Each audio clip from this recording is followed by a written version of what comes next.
Pessoal, nesse vídeo de hoje eu vou dar 3 super dicas para você que quer começar o ano de 2023 com foco nos estudos de produção musical. Então, vamos rodar essa vinheta e bora pro vídeo!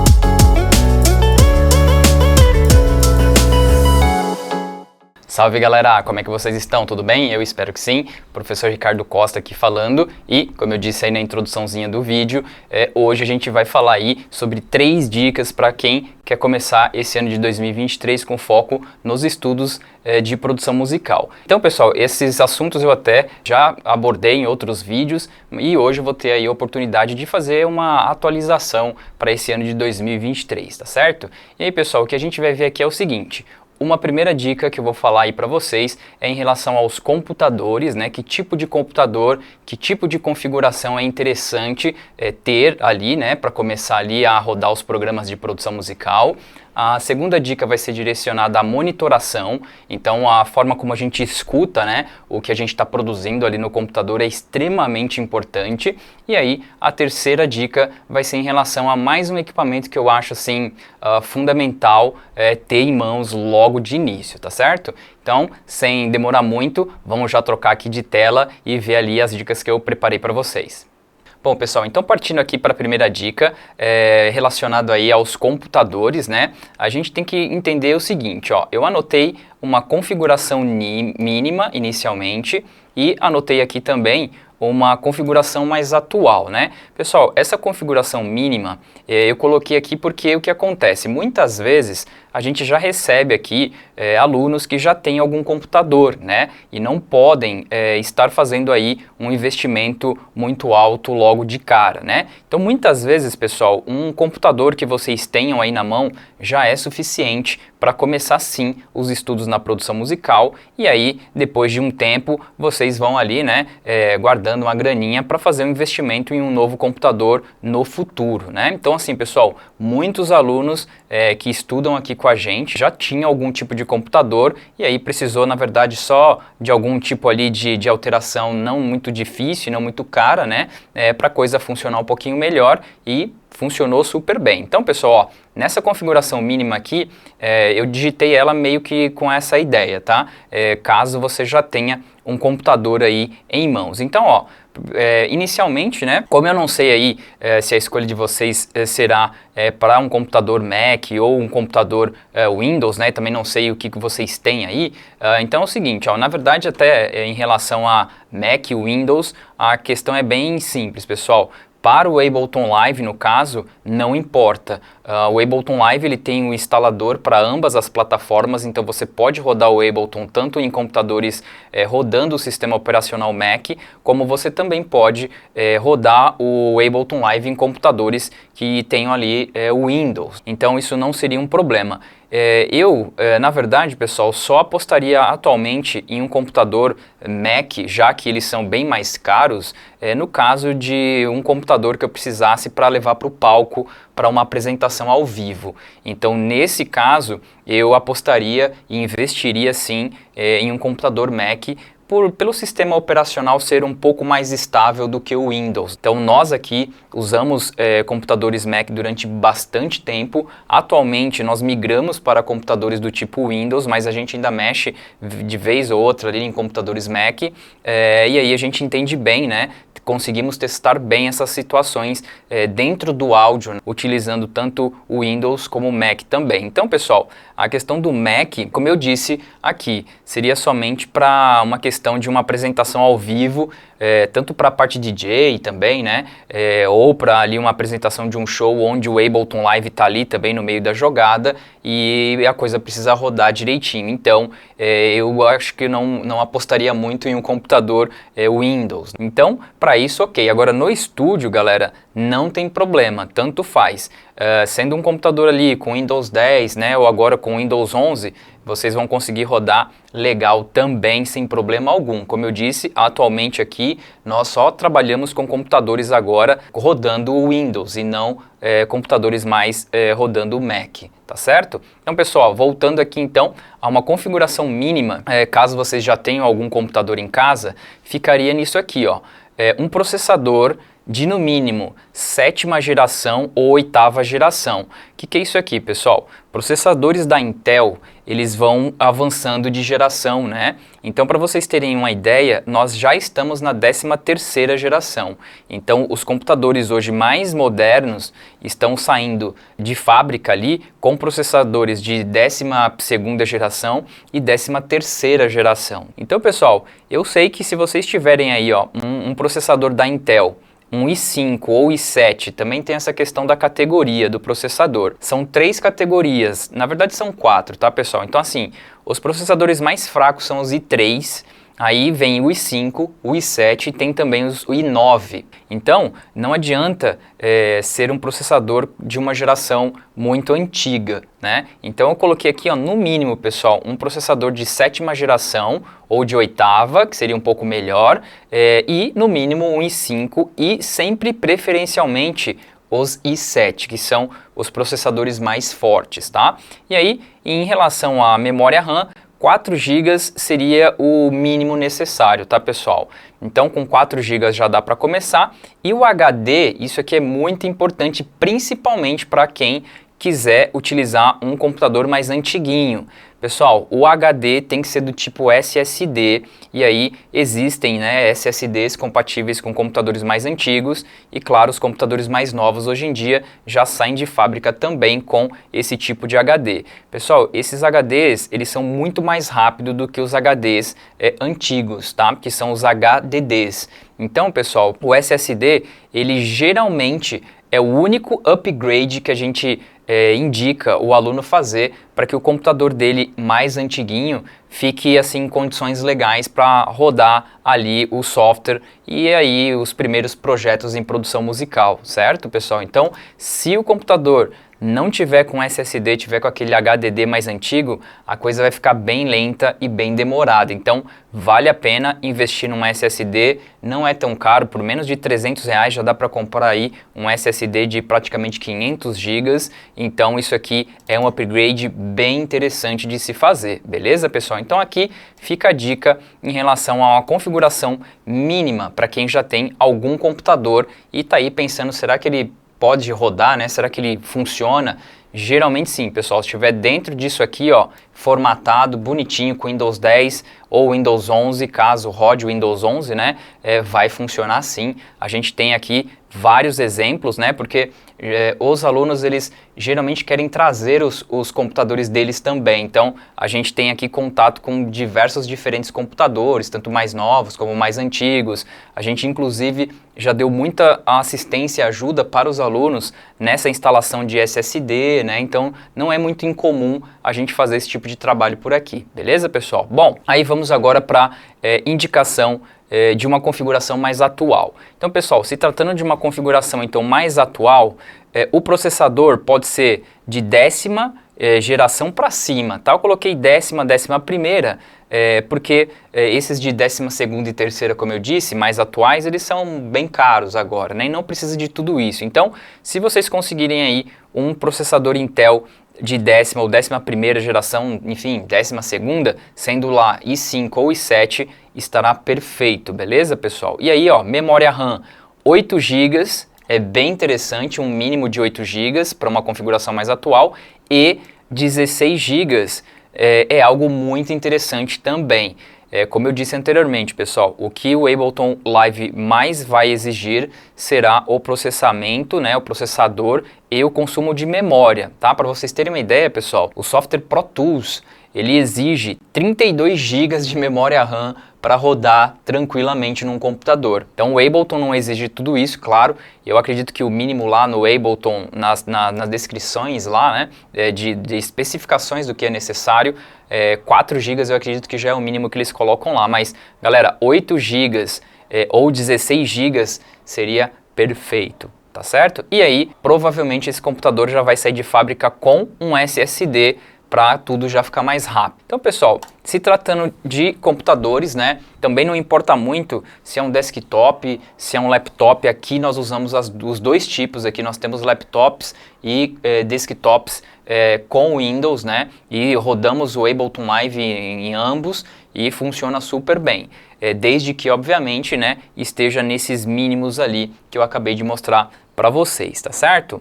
Bom, pessoal, então, ó, terminando aqui essa parte da dica em relação aos computadores, vamos passar para a parte de monitoração agora. E aí eu reservei aqui alguns anúncios para mostrar para vocês. Então, ó, pessoal, inicialmente, monitoração tem a ver com qual é o equipamento que eu vou utilizar para poder ouvir o que eu estou produzindo ali dentro do software. Então aí nós temos duas opções.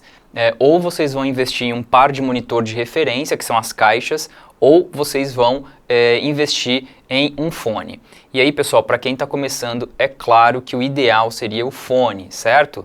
Até porque para ter monitores de referência, galera, precisa ter um espaço para isso, tem que ver se não vai incomodar vizinho ou a própria família. Então tem uma série de questões que implicam na questão de utilizar um monitor de referência logo de cara, tá certo? É o ideal? Sim, mas logo de cara, assim, logo de começo não é tão necessário, beleza? E aí, pessoal, os fones realmente, eles vão ser aí o ideal, porque aí vocês já não vão incomodar ninguém. Com o fone vocês também podem estar produzindo, né, com um laptop e um fone em qualquer lugar, então tem a questão da mobilidade, que é interessante também. E aí, aqui eu vou mostrar alguns modelos que eu indico para todos os meus alunos, para todo mundo aí que quer indicações em relação a fones, porque são fones, pessoal, que a gente já utilizou, que a gente já experimentou e que a gente também vê eles geralmente sempre ali entre os 10 fones mais indicados, né, para estúdio, tá certo? Então, vou falar um pouquinho também sobre isso e reservei aqui alguns modelos, desde os mais baratinhos até alguns modelos com um valor um pouco maior, tá? Então, vamos lá. Então, pessoal, iniciando aqui, uma marca que eu acho bem interessante é a AKG. Acho que essa marca, quem está aí no meio do áudio conhece ela, já ouviu falar muito bem, tem microfone, né, enfim.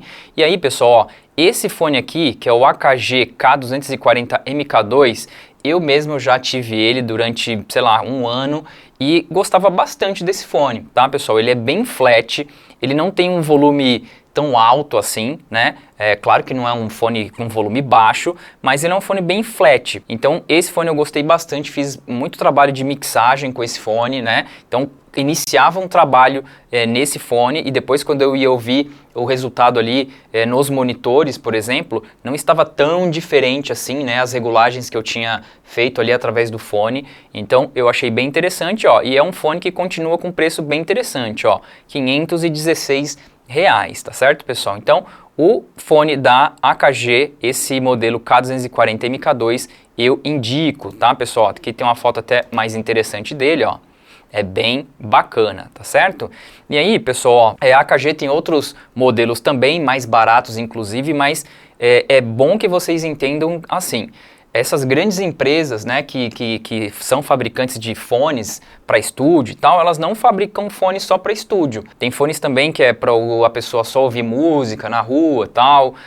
Tem diferentes fones para o estúdio, para a aplicação do estúdio. Então, tem fone que é só para o músico colocar ali na cabeça e ouvir o que ele está gravando. Aí tem o fone mais específico para o engenheiro de mixagem. Então, tem diferentes tipos de fones. Esse fone aqui, por exemplo, ele é um fone geralmente muito usado ali justamente para os músicos, né, ouvirem ali no estúdio o que eles estão gravando, o que eles estão cantando ali. E aí, claro, com um preço de R$ 516, pessoal, não vai ser um fone super ultra flat, né, super indicado para trabalhos de mixagem e masterização, né, mas é aquilo, com certeza. Com um fone desse aqui, prestando bastante atenção em como a referência de vocês soa, vocês acabam aprendendo como é o som num fone desse. Então é o que eu sempre digo para os alunos aqui, a gente não precisa ter o mais caro, a gente precisa aprender a trabalhar com o que a gente tem. Então, pessoal, é assim, comprou um fone desse, começa a ouvir música em boa qualidade. Eu até sempre indico ali o Tidal, né?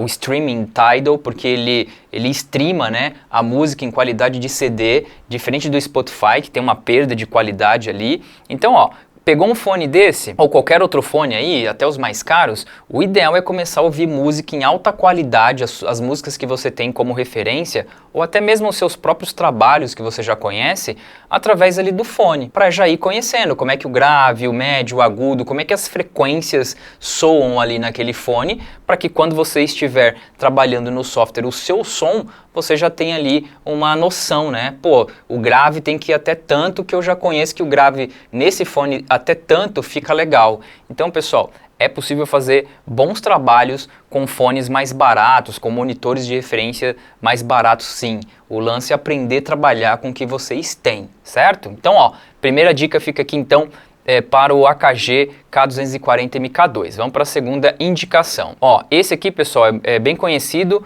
Muitos alunos acabam comprando esse fone aqui também como uma segunda opção um pouco melhor, que é o Audio-Técnica ATH M40X, certo, pessoal? Então tem outros também, que é o M20, o M30, tem um M50 também, mas geralmente eu indico ou o M40 ou o M50, certo, pessoal? E aí, ó, já é um fone de R$ 824 em média, tá certo? E até indico aqui mesmo, pessoal, o Mercado Livre, né?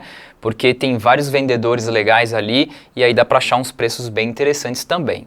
Bom, então esse fone aqui, pessoal, Audio-Técnica M-Series ATH M40 ou M50, é bem interessante. Vários alunos adquiriram e gostaram bastante, tá certo? E aí, pessoal, também, ó, cada fone que eu tô mostrando para vocês aqui, vale vocês pegarem ali o modelinho, ir lá no site do fabricante, dar uma lida ali nas especificações, no que estão falando em relação ao fone, né? É bem interessante, até para o conhecimento de vocês, né? Até para entender quais são os diferenciais desses fones para fones mais comuns, mais baratos. Então, essa seria a minha segunda indicação.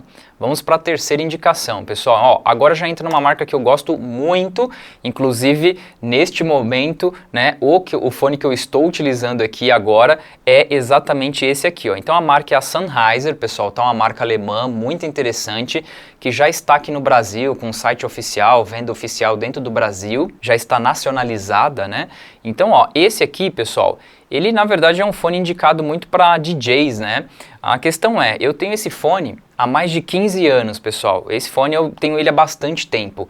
Então, assim, eu tenho muito costume com esse fone, como eu disse anteriormente. Eu tenho muito costume de trabalhar com esse fone. Então, para mim é até difícil trocar de fone atualmente, porque pegando um outro fone que de repente seria até melhor do que esse, eu vou ter que meio que reaprender, né? E aí, como esse aqui, eu já conheço ele bastante, e ele também, ele é bem flat, apesar de ser um fone para DJ, ele não rouba muito nas frequências. E esse é o grande problema, inclusive, tá, pessoal? Mais pro fim aqui, eu vou falar dos fones que eu não indico, certo? Aí eu vou falar um pouquinho mais sobre isso, mas esse fone aqui, que é o famoso HD25, que todo DJ ama, adora, ele é meio que assim, dá para você usar para discotecar, ele é bem para isso, né? Mas também dá para utilizar no estúdio, tá? Então, ó, fica a dica até para quem tá pensando aí em estudar produção e já é DJ, ou já tá pensando em fazer as duas coisas, tá aqui um fone que daria para trabalhar sim, tranquilo nas duas questões, tanto na parte DJ como no estúdio para produção musical também, pessoal, tá certo? Ó, esse fone aqui, por exemplo, que vocês podem ver que eu tô todo o vídeo usando ele, é o HD25 aqui da Sennheiser, e pessoal, muito trabalho de mixagem e masterização, eu começo com esse fone, principalmente se eu não estou no estúdio ou estou numa situação que eu não posso estar com os monitores ali, e quando eu vou para os monitores a coisa tá bem interessante, mas é porque eu já aprendi a trabalhar bastante com esse fone aqui, tá certo? Bom, então pessoal, tá aqui HD25 da Sennheiser, muito interessante, vale muito a pena. Bom, e aí ó, é um fone que já sobe um pouquinho mais o preço, tá? R$ 1.420. Vamos para o próximo. Ó, aqui já é um fone de outra marca interessante, né? Uma marca mais recente, se não me engano essa marca é alemã também, que é o Beyerdynamic, certo? Beyerdynamic. E esse aqui, pessoal, é o DT770. Então, pessoal, esse fone da Beyerdynamic é muito interessante, tem muito review bom sobre ele. Nós já utilizamos esse aqui também, achei muito bom o som desse fone aqui, tá certo, pessoal? Então, a gente vê realmente esse fone constando em várias listas aí de melhores fones para estúdio, para produção musical, enfim. Então, fica aí, Beyerdynamic DT 770 Pro. Tem um outro modelo deles, que é o 990, só que aí é um fone que ele tem uma impedância muito alta. O 990, ele tem, se eu não me engano, são 250 ohms, ou seja, tem que tomar cuidado aí, porque um fone que tem uma impedância tão alta, de repente a sua interface de áudio não consegue empurrar o volume para ele necessário. Então tem que tomar bastante cuidado com fones que têm uma impedância muito alta. Esse fone, por exemplo, ele só tem 32 ohms de impedância, então é bem tranquilo. Agora, um fone que vocês verem lá, o fone tem 250 ohms. Poxa, o output da interface de áudio ou da mesa de som ali que vocês estiverem utilizando, mas é mais comum, né, a pessoa tá utilizando uma interface de áudio ou até mesmo direto no computador, né, essa saída teria que conseguir empurrar o volume para esse fone. E não é o que acontece com interfaces de áudio normal ou as saídas de computador, né? Então tem que ficar atento com isso aí, beleza, pessoal? Para não comprar errado. Por isso que eu já justamente nem coloquei o 990 DT aqui e sim o modelo 770, porque ele tem uma impedância bem menor e aí eu já sei que até um computador empurra o volume nele ali tranquilo. Então tá aí, Beyerdynamics, galera, muito legal. Vamos pro próximo. Ó, aqui tem outro modelo, na verdade acho que os últimos modelos são todos modelos da Sennheiser. Então pessoal, ó, aqui eu mostrei então lá o HD25, que é esse que eu estou utilizando, e agora vem a linha, que é uma linha que a Sennheiser chama de audiófila, né? Então, ou seja, é uma linha de fones realmente mais para uma audição mais crítica, assim, né? Então, para mixagem, masterização, produção em si, já seria mais interessante essa linha de fone aqui, ó. Então, pessoal, esse é o HD 560S, certo? Bem legal, alguns alunos já adquiriram esse fone aqui também e tem review sobre ele no YouTube, tá, pessoal? Acredito que na verdade vocês consigam achar reviews aí sobre cada um desses fones pelo YouTube. Então tem um reviews desse fone aqui falando muito bem dele. Então esse é o HD 560S, ó, já vai para 1882, claro que pessoal, pesquisando, talvez no site do fabricante, é mais barato, nas promoções também aí, ó, fica a dica, a Sennheiser faz promoção o ano inteiro, Dia dos Pais, Black Friday, então fica atento aí, ó. Então, esse aqui já é um fone de quase R$2.000. Então vamos para um próximo, esse é o 560S, esse aqui, ó, é o 599, esse fone também é um fone bem legal da linha audiófila da Sennheiser. Alguns alunos já adquiriram também e todos gostaram bastante da experiência com um fone desse nível, tá, pessoal? Então, aqui está o 599 e por último, é até um sonho de consumo meu, eu sempre falo isso aqui pro pessoal, que é a linha HD 600 aí da Sennheiser, tá, pessoal? Aí já são fones que realmente passam aí dos R$2.000, tá, pessoal? Então, esse é o primeiro, o HD 600, tem outros modelos também, né? Se eu não me engano, o último modelo é o 660S, e aí já é um fone de R$4.000, né? Então, pessoal, esse aqui já é um fone de nível, assim, de audição mais crítica, muito elevado, né? Muita gente utiliza esse fone para trabalhos de mixagem, monitoração também. Então, esse aqui, ó, se eu for trocar esse fone um dia, ter um fone assim mais para estúdio mesmo, né? Com certeza seria aqui o HD 600 da Sennheiser, beleza, pessoal? Então, ó, em relação a fones, que sim, né, uma opção mais barata para quem está começando na produção musical, esses são modelos que eu indicaria. Aí, pessoal, quais são os modelos que eu não indico, certo? Eu nem separei aqui, porque aí eu já vou falar que situações de fones que eu realmente não investiria meu dinheiro para a parte de produção musical. Então, pessoal, é o seguinte, ó, fones que são Bluetooth não são interessantes. É interessante sempre ter fone que já é direto no cabo, direto no fio, né, para não ter atraso, delay, essas coisas. Esses fones com tecnologias de equalização, cancelamento de ruído, etc., também não investiria num fone com nada disso. Então assim, pessoal, fones também de marcas que estão assim, mais comuns aqui no Brasil, JBL, Edifier, também não trabalharia. E aí, é bom vocês evitarem fones que colorem demais o som. Então qual é a situação? O que seria colorir? Por exemplo, pessoal, um fone da Pioneer para DJ. A gente já sabe que fones para DJ, eles são fones que têm um pouco de reforço de grave, né? Então, ou seja, se eu estou produzindo com um fone que tem um reforço de grave, que o fone aumenta o meu grave, ou o meu médio, ou o meu agudo, né? Pode diminuir também, né? Ou seja, um fone que mexe com a frequência, eu não vou estar ouvindo corretamente o que eu estou fazendo. Então qual o problema com isso? Se eu pego um fone que colore demais, que altera demais as frequências, o que vai acontecer é que quando eu for ouvir esse trabalho em uma outra monitoração, sei lá, for ouvir no carro, for ouvir num som normal, num fone normal, vai estar tudo bem diferente, vai estar tudo bem errado. Então assim, pessoal, o ideal é vocês terem um fone bem flat, que é o caso da maioria desses fones que eu mostrei aqui para vocês. Até o primeirinho ali, ó, o AKGzinho, eu lembro, ele é um fone bem flat. Geralmente até quem compra ele não gosta muito do som dele, porque justamente não tem esses aumentos das frequências, né? Então, pessoal, é isso, o som tem que ser flat mesmo, vocês precisam ouvir o som, né, as frequências de forma mais real em relação ao que está sendo feito ali dentro do computador, né? Então, procurem evitar esses tipos de fone, beleza, pessoal? Claro que assim, se for a única opção que vocês têm na mão agora, use esse fone, ele vai servir para começar, mas já pensa ali que o ideal seria investir em um fone um pouco mais específico para a situação, tá? Isso é muito importante, pessoal, senão vocês vão viver tendo trabalho de refazer a coisa até soar bem, porque ali a monitoração que vocês estão usando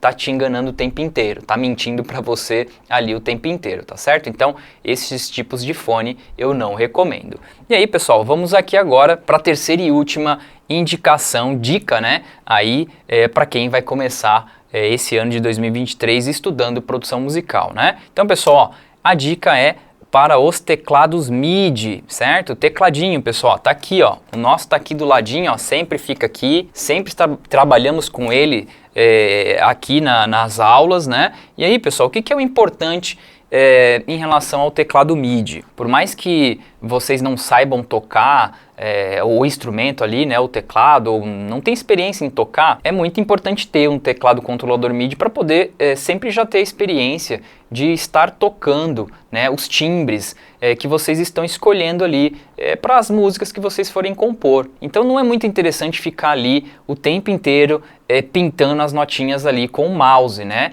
até sair alguma coisa interessante. Então às vezes é muito mais rápido, às vezes não, pessoal, a grande maioria das vezes é muito mais rápido você pensar numa sequência e tocar, ensaiar ali um pouquinho até conseguir fazer aquela sequência de notas ali e depois gravar isso no software, né? E aí posso garantir para vocês, todos os alunos que chegaram aqui sem nunca ter experimentado um teclado controlador MIDI e a gente colocou ele ali para usar o controlador, cara, assim, sempre foi muito positiva a experiência e esses alunos saem daqui e já vão automaticamente adquirir os seus controladores, porque faz toda a diferença, pessoal, tá certo? Então, o teclado controlador é uma dica que eu também sempre dou para quem está investindo nos primeiros equipamentos. Claro que ele pode ser adquirido um pouco por último, né?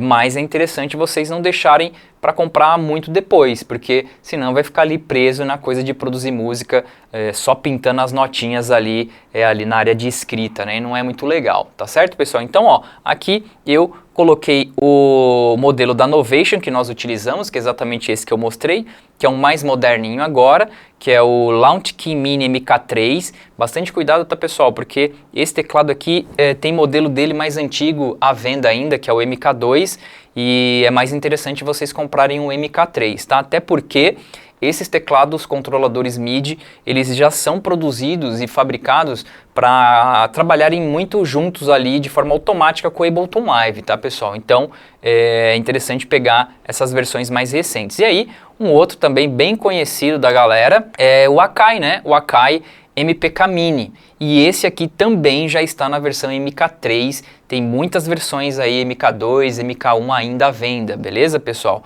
Então assim, eu indico vocês tentarem adquirir sempre algum modelo mais recente, porque ele vai durar mais tempo assim também, né? O software Ableton vai evoluindo, né? E aí pode ser que seu tecladinho fique um pouco para trás, né? Mas se conseguir comprar um mais atual, show de bola. Também é claro, pessoal, se conseguir achar um modelinho mais antigo que caiba aí no orçamento de vocês, comprem, beleza? é melhor qualquer um do que nenhum, certo? Então eu só indico aqui coisas que são de investimento mais certeiro, assim, mas outros vão funcionar também. Tem diversos alunos que não tem nenhum desses dois, tem outras marcas e trazem aqui, super funciona, a experiência é bem interessante também. A vantagem desses aqui é, como eu disse, eles têm aí já um link com o Ableton Live, assim, bem interessante, eles já vão se configurar meio que automático, ali não dá trabalho nenhum, beleza, pessoal? Então, esses aqui são dicas bem interessantes para vocês. E, aliás, são teclados de 2/8 apenas.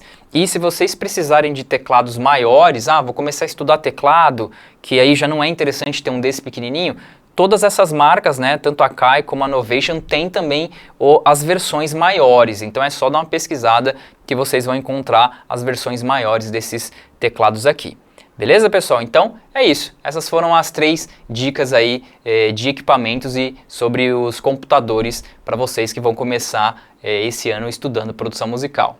Bom, galera, essas foram as dicas, eu espero que vocês tenham curtido e, como sempre, se ficou alguma dúvida aí, deixa nos comentários que a gente vai responder vocês, deixa o like no vídeo também, se inscreve no canal para que vocês sejam sempre avisados quando a gente soltar material novo por aqui, beleza? Um grande abraço para todo mundo, fui!